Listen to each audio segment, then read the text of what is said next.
سمجھنا چاہیے. ایک آدمی نے کہا ٹھیک ہے بھائی آپ نے علم حاصل کیا, آپ کے علماء نے حضور علیہ السلام تک شجرہ چلا گیا, دیوبند کے پاس علم ہے, دیوبند کے علماء کے پاس علم ہے. میں نے کہا علم تو پھر ہمارے پاس ہے, لیکن تم بتاؤ کہ تمہارے علماء نے علل اطلاق خام خواہی علماء دیوبند پہ کفر کے فتوے کیوں لگائے؟ یہ خرابی والی بات ہے کہ نہیں؟ میں نے کسی کو گالی تو نہیں دی, میں نے کسی کو برا تو نہیں کہا, میں نے تو اپنے نبی کی محبت کا ذکر کیا ہے اور اپنے پیغمبر سے عشق کا ذکر کیا ہے, اور میں اسی کو بنیاد کہتا ہوں. اور تم لوگوں نے ہر جگہ پہ دیوبند کے علماء پہ کفر کے فتوے دیے کہ نہیں دیے؟ کتابوں میں موجود ہے. اب دیکھیں مولانا عبدالستار نیازی کتنا بڑا ان کا لیڈر ہے, وہ جگہ جگہ پر کہتا ہے شاہ اسماعیل شہید کافر ہیں, نعوذ باللہ. وہ جگہ وہ بھائی بات نہیں, لعنت کہنے کی ضرورت نہیں, اس لیے کہ وہ تو بغیر کہنے کے خود بخود ہو رہی ہے, تو کہنے کی کیا ضرورت ہے؟ تو کہنے کی کیا ضرورت ہے جب مستحق پر خود بخود ہو رہی ہو ہے؟ تو خیر بات میں کر رہا تھا کہ وہ ہر جگہ فتویٰ لگاتے ہیں. ابھی پچھلے دنوں کی بات ہے, بہاول نگر میں ایک مولوی صاحب ان کے تقریر کر رہے تھے, انہوں نے اپنی تقریر میں یہاں تک فتویٰ دے دیا, یہ کہا کہ جو آدمی دیوبندی سے نکاح پڑھائے اس کا نکاح نہیں ہوتا, جو دیوبندی عالم سے نکاح پڑھائے اس کا نکاح نہیں ہوتا. کتنے بڑے دکھ کی بات ہے, کتنی فساد والی بات ہے. اس نے کہا کہ جو دیوبندی سے نکاح پڑھائے اس کا نکاح نہیں ہوتا, اور جناب علی اگر کسی کا نکاح دیوبندی عالم پڑھا دے تو اس کی جو اولاد ہوگی وہ حرامی ہوگی, نعوذ باللہ. اس نے فتویٰ دے دیا مسجد میں بیٹھ کر, اور تقریر میں بڑے جوش میں یہ فتوے کا اعلان کر دیا. اور جناب علی آگے سے تو ماشاءاللہ ایسے ہی لوگ ہوتے ہیں نا, آگے سے لوگوں نے کہا سبحان اللہ سبحان اللہ, نعرہ تکبیر. مولوی صاحب نے کفر کا فتویٰ دیا, انہوں نے کہا سبحان اللہ, نعرہ تکبیر, نعرہ رسالت, سب کچھ ہو گیا. لوگوں نے نعرہ سنا, نوجوان بھی لڑکے موجود تھے. ایک بوڑھا آدمی اس مجمع میں بیٹھا تھا, اور وہ جو مولوی صاحب تھے وہ بہاول نگر شہر کے ہی تھے, وہ بوڑھا بھی شہر کا تھا. وہ نوجوان عالم جو مولوی تھا اس کے والد کا وہ دوست تھا بوڑھا, وہ اندر گیا اور قرآن شریف لے آیا, اور اس نے قرآن سر پر رکھ کر کہا کہ مولوی صاحب میں قرآن سر پر رکھ کر کہتا ہوں کہ تمہارے والد کا نکاح مولوی غلام قادر دیوبندی نے پڑھایا تھا, اور میں تمہارے والد کے نکاح کا گواہ ہوں. میں نے تمہارے والد کا نکاح دیکھا ہے, اور تمہارے والد کا نکاح مولوی غلام قادر دیوبندی نے پڑھایا تھا, لہذا آپ اپنے بارے میں وضاحت فرمائیں. اب جب اس نے کہا کہ اپنے بارے میں وضاحت فرمائیں, کوئی جواب تو آگے سے آتا نہیں تھا. مولوی صاحب اب ادھر ادھر دیکھنے لگے, تو نوجوان کئی لڑکے وہاں موجود تھے, ان کو غیرت آئی کہ یہ دیکھو کتنا بڑا جھوٹ ابھی اس نے بولا ہے, اور ابھی یہ فتویٰ جب اس پر آ گیا تو ابھی ادھر ادھر دیکھتا ہے. وہ نوجوان کھڑے ان کا مولوی صاحب بات کریں, اس کا جواب دیں کہ آپ نے ابھی کہا کہ جس کا نکاح دیوبندی پڑھائے اولاد حرامی ہوگی, اور آپ کے باپ کا نکاح دیوبندی نے پڑھایا, لہذا آپ اپنے بارے میں وضاحت تو فرمائیں. مولوی صاحب کو جب کوئی بات نہ آئی تو بات انہوں نے بڑی عجیب کہی. انہوں نے کہا, مولوی صاحب نے کہا جی, مولوی صاحب نے کہا کہ جناب علی یہ جو فتویٰ دیا ہے نا یہ وقت وقت کی بات ہوتی ہے. یہ کیا ہوتا ہے؟ وقت کی. اس وقت اور ماحول تھا, آج اور ماحول ہے. دیکھو کتنی عجیب بات. اور پھر دوسری بات یہ سنیں کہ کفر کے فتوے ان لوگوں نے اتنے لگائے کہ کفر کی اہمیت ختم ہو گئی. اب صرف دیوبندی پہ فتویٰ نہیں لگایا, بلکہ انہوں نے کہا جناب محمد علی جوہر کافر, نعوذ باللہ, مولانا شوکت علی کافر, ابو الکلام آزاد کافر. انہوں نے کہا کہ خانہ کعبہ کا امام کافر, نعوذ باللہ. میرے پاس فتویٰ موجود ہے, کوئی جھوٹی بات نہیں. میں آپ کے سامنے پیغمبر علیہ السلام کی محبت کا اظہار کرتا ہوں, میں کسی کو گالی تو نہیں دیتا, میں کسی کو برا بھی نہیں کہتا. میں تو ایک بات کہتا ہوں کہ جس سے امت میں فرقہ پر فتنہ پڑتا ہے اس فتنے کو روکا جائے. ٹھیک ہے نا بھائی, اس فتنے کو روکا جانا چاہیے کہ نہیں چاہیے. انہوں نے کہا کہ خانہ کعبہ کا امام نعوذ باللہ وہ کافر ہے. انہوں نے کہا مسجد نبوی کا امام بھی کافر ہے. یہ وہابی ہیں, یہ گستاخ ہے. میں ان سے کہتا ہوں کہ ادھر تو تم کہتے ہو حضور علیہ السلام مختار کل ہے, ہر چیز پر اختیار ہے. ادھر کہتے حضور کے مسلح پہ حضور کا گستاخ کھڑا ہے، تو کیا حضور علیہ السلام اپنے مسلح سے اپنے گستاخ کو روک بھی نہیں سکتے؟ کتنی عجیب بات ہے، روک سکتے ہیں کہ نہیں؟ وہ حضور کے مسلح پہ کافر آ کر کھڑا ہو گیا، حضور روزے میں موجود ہے، ادھر کہتے ہو حضور علیہ السلام مختار کل ہے، تو اپنے مسلح سے گستاخ امام کو ہی نبی روک نہیں سکتے؟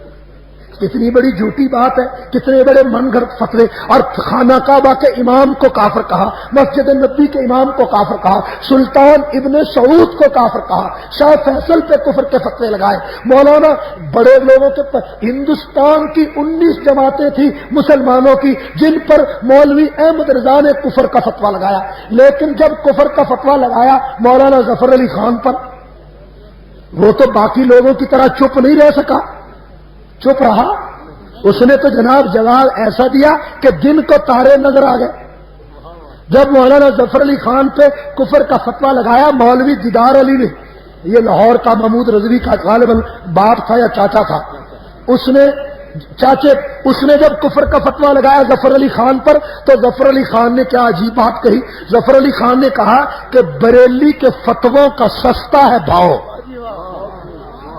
اس نے عجیب اشعار کہے، اس نے کہا کہ بریلی کے فتووں کا سستا ہے بھاؤ کہ ملتے ہیں کوڑی کے اب 3 بڑے سستے ہو گئے بھائی، یہ تو پکوڑیاں پلوں کی طرح ہو گئے، پکوڑیوں کی طرح ہو گئے، ٹھیک ہے نا بھائی، یہ جو بھلے بکتے ہیں انہی کی طرح ہو گئے ہے کہ بریلی کے فتووں کا سستا ہے بھاؤ کہ ملتے ہیں کوڑی کے اب 3 خدا نے یہ کہہ کر انہیں ڈھیل دی وَأُمْلِي لَهُمْ إِنَّ كَيْدِي مَتِينٌ.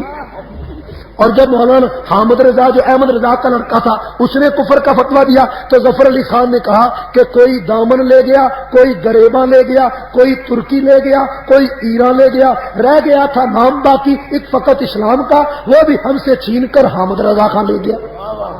اور جب کفر کا فتویٰ علامہ اقبال پر لگایا ہائے تو علامہ اقبال نے مولانا مولوی دیدار علی کو کہا کہ مجھ کو تو سکھا دی ہے افرنگ نے زندگی، اس دور کے ملا ہیں کیوں ننگے مسلمانی. اقبال سے کون بچا سکتا تھا؟ اس دور کے ملا ہیں کیوں ننگے مسلمان. کیا عجیب بات تھی.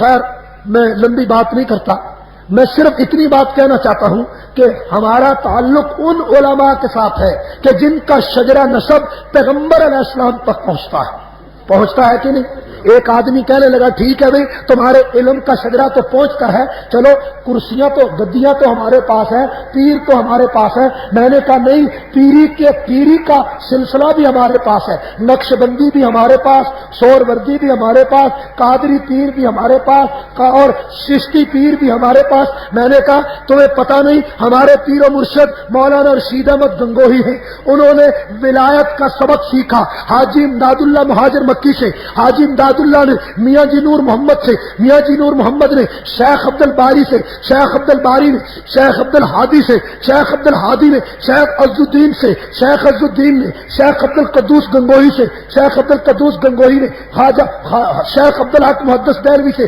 شیخ عبد الحق محدث دہلوی نے شیخ عبد الحق رودلوی سے، شیخ عبد الحق رودلوی نے شیخ جلال الدین تھانیسری سے، شیخ جلال الدین تھانیسری نے شیخ نظام الدین اولیاء سے، شیخ خواجہ نظام الدین اولیاء نے خواجہ علاؤ الدین صابر کلیری سے، علاؤ الدین صابر کلیری نے بابا فرید الدین گنشکر سے، بابا فرید الدین گنشکر نے خواجہ علی اجویری سے، خواجہ علی اجویری نے خواجہ مودود چشتی سے، خواجہ مودود چشتی نے خواجہ معین الدین چشتی اجمیری سے، خواجہ مودود چشتی نے خواجہ معین الدین چشتی اجمیری سے، خواجہ معین الدین چشتی اجمیری نے سلطان ابن حبیرہ سے، سلطان ابن حبیرہ نے خواجہ فضیل ابن ایاز سے، فضیل ابن ایاز نے حضرت حسن بصری سے، حسن بصری نے علی المرتضیٰ سے، اور علی المرتضیٰ نے محمد رسول اللہ سے. میں نے کہا کہ میرے علم کا شجرہ بھی پیغمبر تک پہنچتا ہے، میری ولایت کا شجرہ بھی میرے نبی تک پہنچتا ہے کہ نہیں.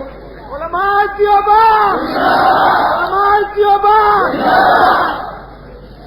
یہ ایک دو سوالات ہیں، یہ آئے ہیں، میں ان کا جواب دینا چاہتا ہوں اس لیے کہ مولانا آپ کے محبوب خطیب موجود ہیں اور وہ انشاءاللہ آپ کے خون کو گرمائیں گے.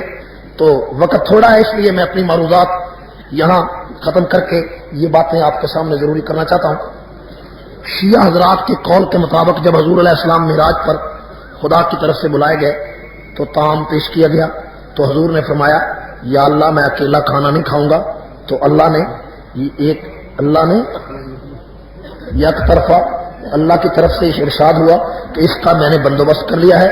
اتنے میں کھانا ایک ہاتھ سے نمودار ہوا تو یہ ہاتھ حضرت علی کا تھا جو اس کی انگلی پر انگوٹھی سے ظاہر تھا.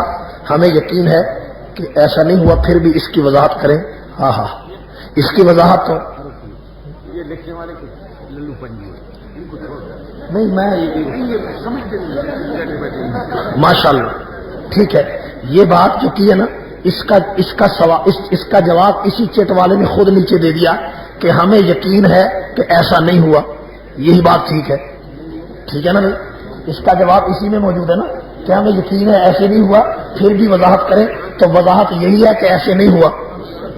وضاحت کیا ہے کہ ایسے نہیں ہوا, یہی وضاحت ہے. اور اس کے بعد یہ بھی اس کا جواب آ گیا کہ ہر ایک کو کافر کہتے ہیں. یہ اس کا جواب ہے کہ جس کے گھر کے پاس مسجد ہو وہ اپنے گھر میں نماز پڑھتا ہو اور امامت بھی گھر میں کرتا ہو, وہ پیر ہو, صرف جمعہ کی نماز مسجد میں پڑھتا ہے باقی گھر میں پڑھتا ہے. ایسے آدمی کے لیے اسلامی حکم کیا ہے؟ اگر کوئی آدمی کسی عذر کی وجہ سے گھر میں نماز پڑھے یا گھر میں جماعت کرائے گھر کے اندر تو وہ جائز ہے, اس میں کوئی حرج نہیں. یہ نہیں. اور باقی دوام نہیں ہونا چاہیے کسی عذر کی وجہ سے. عذر کی وجہ سے تو دوام بھی ہو سکتا ہے.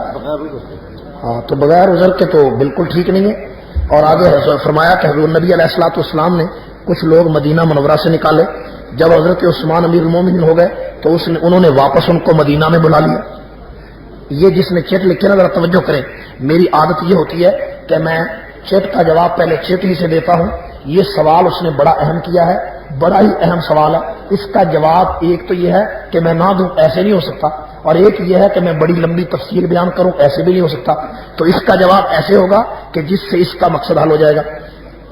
تو یہ انہوں نے کہا کہ نبی حضور علیہ السلام نے اپنے زمانے میں بعض آدمیوں کو مدینے سے نکالا تھا اور حضرت عثمان جب خلیفہ بنے تو انہوں نے ان کو واپس بلا لیا. یہ اعتراض ہے. انہوں نے یہ نہیں لکھا کہ کس کو نکالا تھا, انہوں نے یہ نہیں لکھا کہ کس کو نکالا تھا. وہ میں بتاتا ہوں کہ کس کو نکالا تھا اور پھر بلایا کس کو تھا. ٹھیک ہے نا بھائی. یہ اصل میں اعتراض ہے جو لاہور کی ایک چھپنے والی کتاب خلافت و ملوکیت میں کیا گیا ہے حضرت عثمان پر. انہوں نے یہ لکھا مفکر صاحب نے کہ حضور علیہ الصلوۃ والسلام نے مروان کے باپ کو, مروان کو مدینہ منورہ سے نکال دیا تھا. انہوں نے کیا لکھا کہ مروان کو مدینہ سے حضور نے نکال دیا تھا جب عثمان غنی تشریف لائے, اور عثمان غنی رضی اللہ تعالیٰ عنہ جب خلیفہ بنے تو انہوں نے واپس مروان کو بلا لیا. یہ روایت سرے سے بنیادی طور پر غلط ہے, اس لیے کہ حضور علیہ السلام کی وفات کے وقت مروان کی عمر 3 سال تھی. تو 3 سال کے بچے کو پیغمبر مدینے سے کیوں نکالتے؟ حضور علیہ السلام نے نکالا تھا مروان کے والد حکم کو نکالا تھا. تو حکم کو نکالا تھا, حضرت عثمان غنی نے حکم کو واپس بلایا ہی نہیں. جس کو نکالا تھا اس کو عثمان نے واپس نہیں بلایا, جس کو نہیں نکالا تھا اس کو بلا لیا. یہ لے, یہ ایک سوال ہے ماشاءاللہ.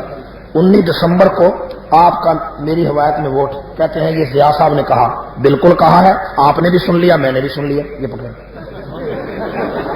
یہ لکھا ہے کہ صدر ضیاء صاحب نے کہا کہ میری حمایت میں ووٹ. بالکل, یہ مجھ سے پوچھا ہے کہ صدر ضیاء نے کہا. بالکل کہا ہے. ٹھیک ہے نا, میں اس کا انکار کرتا ہوں کہ انہوں نے نہیں کہا, بالکل کہا.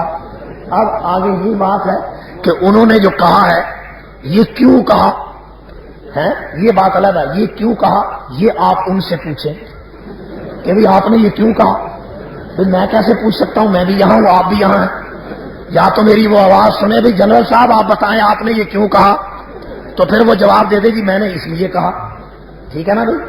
لیکن اتنی بات میں ضرور کرنا چاہتا ہوں کہ یہ فلسفہ ہماری سمجھ میں نہیں آیا. یہ فلسفہ کہ ایک آدمی کہتا ہے کہ اسلام اس ملک میں آنا چاہیے, لوگوں سے کہتا ہے ہاں یا نہ میں ووٹ دو کہ اسلام آنا چاہیے, لوگ یہ کہیں کہ آنا چاہیے, اس کا مطلب ہے کہ میں 5 سال کے لیے صدر,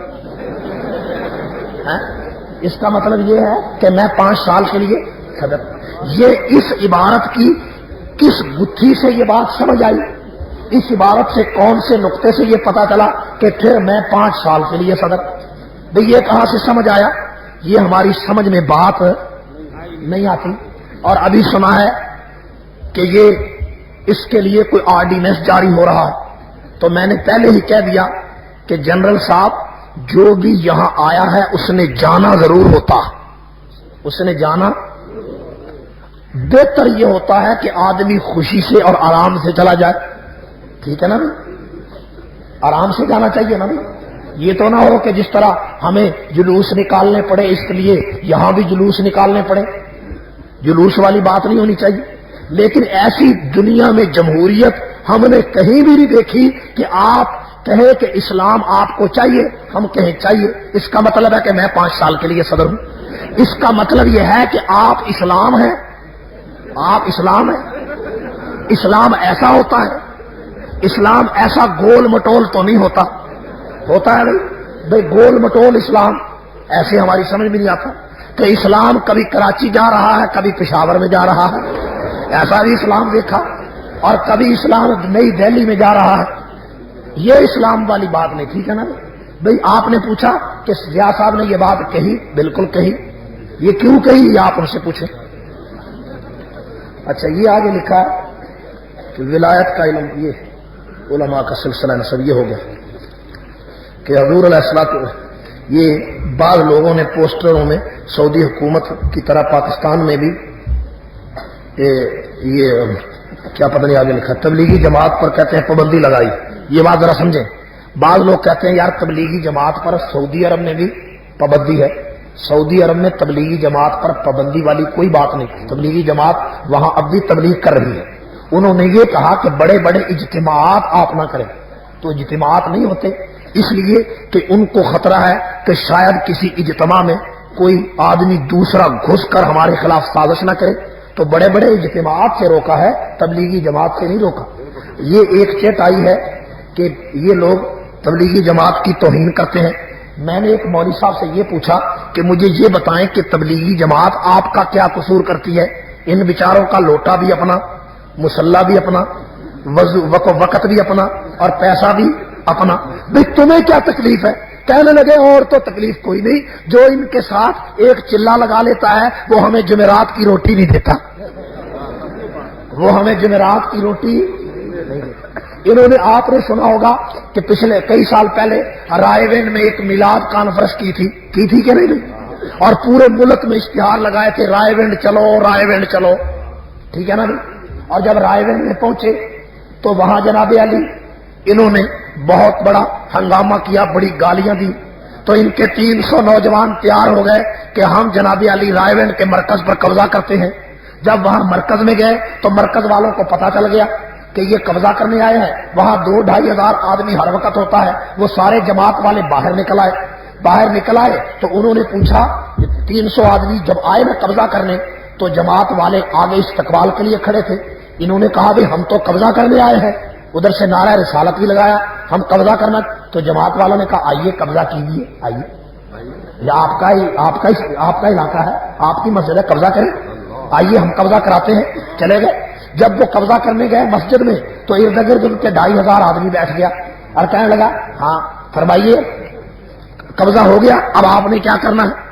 وہ بڑے حیران ہوئے، تو ادھر سے انہوں نے چائے وغیرہ پکائی، بسکٹ وغیرہ پکائے۔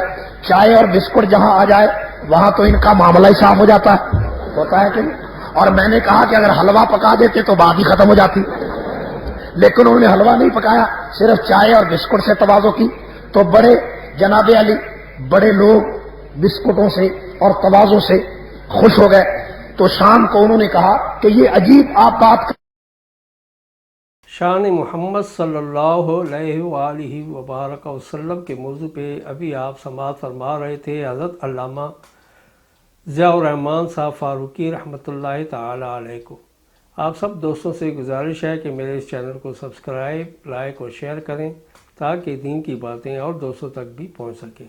آپ سب دوستوں کا بہت شکریہ، ملتے ہیں ایک نئی ویڈیو کے ساتھ، تب تک کے لیے اللہ حافظ۔ پاکستان پائندہ باد۔